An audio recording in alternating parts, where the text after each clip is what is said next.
I be moving. Whipping the foreign, I'm cruising. The money I'm speaking is fluent. All of my business booming. Stacking my cash in abundance. All of my family funded.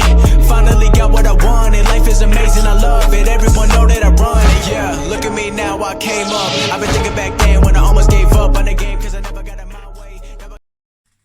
Yo les postos, bienvenue dans cette nouvelle vidéo. Après cette soirée folle, en émotion, en suspense, Raphinha a atterri au Paris Saint-Germain. Il a signé à 23h52, à 8 minutes de la fin du mercato. Et Leonardo nous a encore fait une masterclass hier soir. Et lors des derniers 48 heures, et même lors de ce mercato, à part peut-être les départs qui ont été un petit peu mal gérés, est-ce vraiment de sa faute? On va en parler. Mais voilà, Florenzi, Danilo Pereira, Raphinha, Moise Kean, pour presque 0 € les 4. Parce que Moise Kean est prêté sans option d'achat. Florenzi, pour l'instant, n'est que prêté et a une option d'achat à 8 millions d'euros. Danilo Pereira, c'est un prêt payant. Danilo Pereira qui a une grosse expérience en Ligue des Champions et qui est titulaire indiscutable au FC Porto maintenant depuis plusieurs années. Et cette masterclass hier soir, il t'officialise, il te boucle l'arrivée de Raphinha gratuit, enfin prêt gratuit avec des divers bonus qui pourraient aller jusqu'à 3 millions d'euros. Et je vais vous dire la vérité, je viens de me taper 2-3 matchs de Raphinha, que ce soit au Celta Vigo ou au FC Barcelone. C'est un très bon joueur. Je n'ai pas compris réellement le FC Barcelone, pourquoi il voulait absolument s'en débarrasser. Il sort d'une saison pleine au Celta Vigo, sans blessure. Sans blessure, ça fait 1 an qu'il n'a pas eu de blessure. Et on ne se rend pas compte que Leonardo est pour moi l'un des meilleurs directeurs sportifs d'Europe et du monde. Hier soir, à 19h30, personne ne pensait que Raphinha allait venir au Paris Saint-Germain, mais personne. Et sur toutes les arrivées du côté du Paris Saint-Germain, toute la presse a été battue par Leonardo, qui a travaillé en sous-marin, qui a travaillé en solitaire. Il y en a qui l'ont insulté, il y en a qui l'ont traîné dans la boue, insulté de tous les noms. Vous êtes supporter du Paris Saint-Germain, vous? Vous ne méritez pas Leonardo. Seuls les vrais comme nous, même si on a un petit peu douté, mais jamais on a insulté Leonardo. Le mec, il est revenu en 2019, il t'a géré le dossier Neymar d'une main de maître. Il t'a fait venir Keylor Navas, qui est pour moi maintenant l'un des 3 meilleurs gardiens au monde. Il te fait venir Icardi, l'un des meilleurs buteurs au monde, quand bien sûr il est bien fourni en passe. Franchement, là, il te règle le problème du milieu de terrain en 2 minutes. Il te règle le problème de la doubleur d'Icardi. Bon, certes, les latérales gauche et la défense centrale, c'est vrai que ça peut nous handicaper dans les prochains mois, mais il y a un mercato d'hiver qui arrive aussi. Il y a des joueurs aussi qui devront montrer leur capacité, parce que quand même, Abdou Diallo a été acheté 32 millions d'euros. Il faut en être conscient quand même, 32 millions d'euros. Donc le mec, normalement, en doublure de Marquinhos et Kimpembe, ça devrait quand même pouvoir le faire. Il peut jouer à gauche. À gauche, tu as Kurzawa, Bakker et tu as le petit Pembele qui peut jouer aussi à gauche. Il faudra peut-être aussi lui faire un petit peu confiance à un moment donné, faire confiance aux jeunes. C'est des jeunes qui ont des qualités. Tous les joueurs au monde, tous les meilleurs joueurs du monde à leur poste viennent de quelque part. Donc il faut former des joueurs. Et il y a un mercato d'hiver aussi qui arrive. Donc voilà. Mais pour moi, Leonardo est l'un des meilleurs directeurs sportifs au monde. Et hier, c'est une masterclass. En 4 heures, le mec, le faire venir de Barcelone en jet privé, lui faire passer la visite médicale, le faire signer son contrat, et tout ça en 4 heures, et c'est un très bon joueur. Le Barça perd vraiment un énorme joueur. S'il n'est pas blessé, Raphinha peut faire très mal. Donc Raphinha est tout juste arrivé dans la capitale. L'international brésilien a livré ses premières impressions, dévoilant à PSG TV ses ambitions avec le maillot du Paris Saint-Germain. Donc on va vous lire un petit peu toute l'interview qu'il a donnée après sa signature. Donc première question, bienvenue au Paris Saint-Germain. Quel effet ça fait de signer ici? Réponse de Raphinha. La vérité, c'est que c'est une immense joie. J'avais très envie de venir quand j'ai eu la possibilité et l'opportunité. Pouvoir vivre ce moment est incroyable. Forcément, il y a la nervosité que ça représente de signer le dernier jour pour un club de cette envergure. Ça a été difficile, mais tout finit bien. Deuxième question, quelle image avais-tu du club avant de t'y engager? Raphinha, la réponse. L'image d'un des meilleurs clubs du monde, c'est incroyable de pouvoir arriver dans un club comme Paris. As-tu échangé avec des Parisiens avant de venir dans la capitale? Oui, parce que j'ai beaucoup d'amis ici, comme Marquinhos, Neymar ou Mauro Icardi. Ils m'ont beaucoup parlé en bien de ce club. comment décrirais-tu à ceux qui ne te connaissent pas encore? Je suis un joueur très polyvalent, un milieu de terrain offensif, mais j'espère que les gens ne me résumeront pas à ça. Quels sont tes Oh, j'arrive plus à parler, moi, l'émotion. Quels sont tes objectifs sur le plan personnel et collectif avec le Paris Saint-Germain? Sur le plan personnel, je veux atteindre le même niveau que celui de la saison passée. Je me sens capable de pouvoir encore grandir comme footballeur, d'apprendre auprès de mes coéquipiers. Sur le plan collectif, je viens pour gagner le plus de titres possible. Voilà pour la première réaction à PSG TV de Raphinha, qui est un nouveau Parisien, qui est le nouveau milieu de terrain du Paris Saint-Germain. Donc pour rappel, il connaît Marquinhos pour l'avoir côtoyé en sélection, ainsi que Neymar, ça a été l'un de ses meilleurs amis au Barça, ainsi que Icardi. Il connaît Icardi parce qu'il a joué avec Icardi lors de la saison 2018-2019, si je ne me trompe pas. Donc voilà, il n'arrive pas en terre inconnue, il arrive avec des joueurs avec qui il a déjà joué. C'est un très bon joueur, les Postos, je vais vous dire la vérité. Renseignez-vous, allez voir des vidéos. Le Barça perd un très très gros joueur et en plus gratuitement. Je ne comprends pas. En plus, on connaît un petit peu la rivalité entre le Paris Saint-Germain et le FC Barcelone. Raphinha est un très très bon joueur.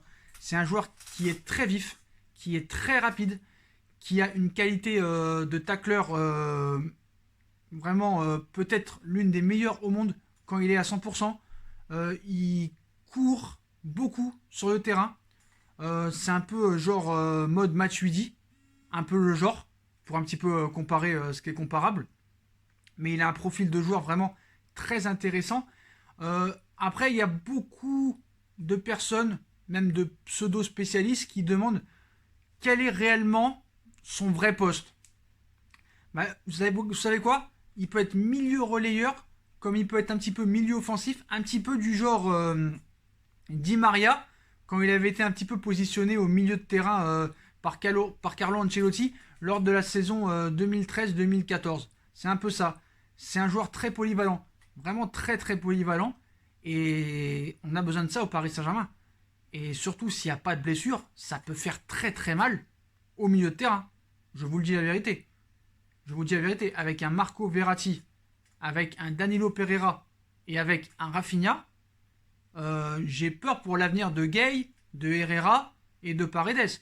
Même si Paredes est de mieux en mieux depuis quelques matchs, il faut aussi le prouver.